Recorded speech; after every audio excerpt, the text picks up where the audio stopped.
Magandang araw. Sa video nga na ito ay matutuklasan ninyo ano nga ba ang mga ginagawa namin proseso upang gumawa ng peanut butter.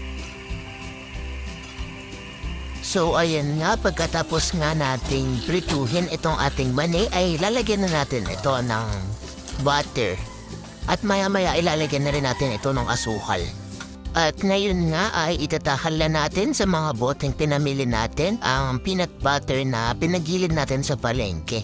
Hindi na namin na video pa kasi madalas ay madaling araw pala nagpapagili na kami kaya hindi kami makapag-video gawa ng madilim pa.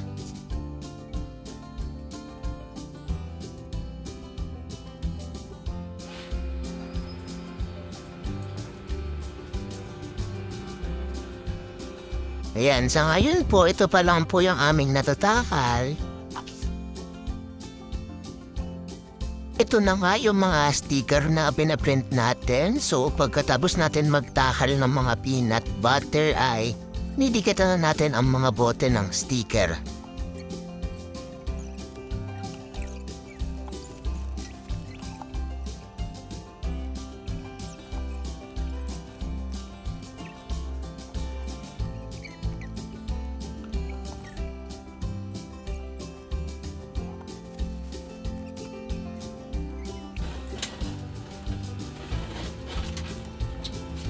At pagkatapos nga natin dikitan ng sticker yung mga bote, ngayon naman ay sisilyuhan na natin yung mga takip para talagang secured at hindi matatapon.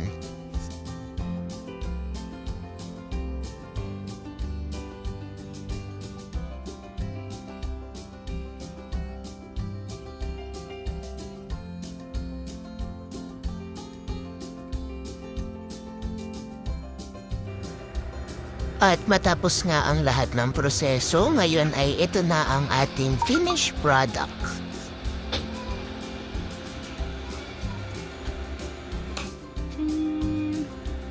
At ayan po, pinlastic na po namin, ready to deliver na. And yun lang po sa video na ito. Salamat!